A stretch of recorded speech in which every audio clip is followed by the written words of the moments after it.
ఇవాళ దేశంలో ఉన్నది ఆషామాషి ప్రభుత్వం కాదు, నరేంద్ర మోడీ గారి ప్రభుత్వం.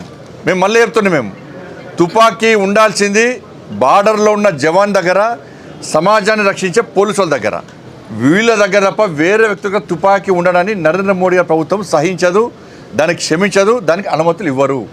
అమిత్ షా గారు ఒక మొండి పట్టుదలతోని ఈ సమాజాన్ని రక్షించాలి, ఈ దేశాన్ని రక్షించాలని చెప్పి ఒక లక్ష్యంతో, పేద ప్రజల ప్రాణాలు కాపాడాలని చెప్పి ఒక లక్ష్యంతో ఇలా అమిత్ షా గారు ఒక నిర్ణయం తీసుకున్నారు.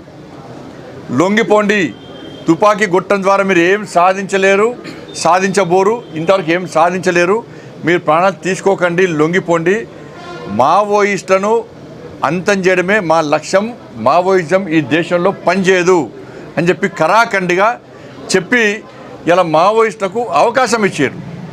ఇలా అవకాశాన్ని సద్వినియోగం చేసుకోవాల్సిన అవసరము ఉన్న సందర్భంలో కొంతమంది మొండి పట్టుతోని, తప్పుడు ఆలోచనలతోని వాళ్ళు ప్రాణాలు తీసుకుంటున్నారు. ఛత్తీస్గఢ్లో ఎస్టీ సామాజిక వర్గానికి సంబంధించి మైనర్ అమ్మాయిలు, చిన్న చిన్న అమ్మాయిలు, అభయం శుభం జరిగిన అమ్మాయిలకు మీరు తుపాకులు ఇచ్చి ఏం సాధిస్తారు చెప్పండి. దాని ద్వారా తుపాకులు ఎవరు చంపడానికి? రండి, సమాజం రండి, సమాజం మార్పు కోసం ప్రయత్నం చేయండి, అందరితో మాట్లాడండి. తుపాకీ పట్టుకొని మీరు కాల్స్తా అంటే ఇది క్షమించే ప్రభుత్వం నరేంద్ర మోడీ ప్రభుత్వం కాదు. ఇవాళ మళ్ళీ అప్పీల్ చేస్తున్నా, అందరు లొంగిపోండి. ఇంకా 4 నెలలు మాత్రమే మీకు సమయం ఉంది. అమిత్ షా గారి యొక్క లక్ష్యం 2026 మార్చ్ మావోయిస్టులను అంతం చేయడమే లక్ష్యం. అమిత్ షా గారు ఒక మాట అంటే మాట నిలబెట్టుకునేటువంటి వ్యక్తి, హిడ్మా పెద్ద నాయకుడు, మావోయిస్ట్ సంబంధించి జాతీయ స్థాయి నాయకుడు. ఏం సాధించాడు? నువ్వు చనిపోతే ఆయన చనిపోయిన, భార్య చనిపోయా.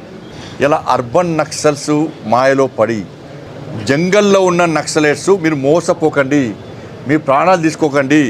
అర్బన్ నక్సల్స్ అనే వ్యక్తులు ఏసీ రూమ్లో ఉంటారు, వాళ్ళ కుటుంబాలు మంచిగా ఉంటాయి, అర్బన్ నక్సల్స్ కుటుంబాలు మంచిగా ఉంటాయి. ఏ ప్రభుత్వం వస్తే ఆ ప్రభుత్వాన్ని కొమ్ము కాసి పైరవులు చేసుకుంటారు వాళ్ళు.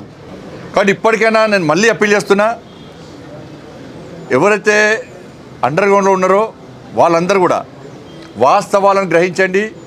మీ సిద్ధాంతాన్ని ప్రజలు నమ్మలేరు, అనవసరంగా మీ ప్రాణాలు తీసుకోకండి. మంచి ఆలోచనతో సమాజంలోకి రండి, మంచి ఆలోచన సమాజంలో సేవ చేసే ప్రయత్నం చేయండి.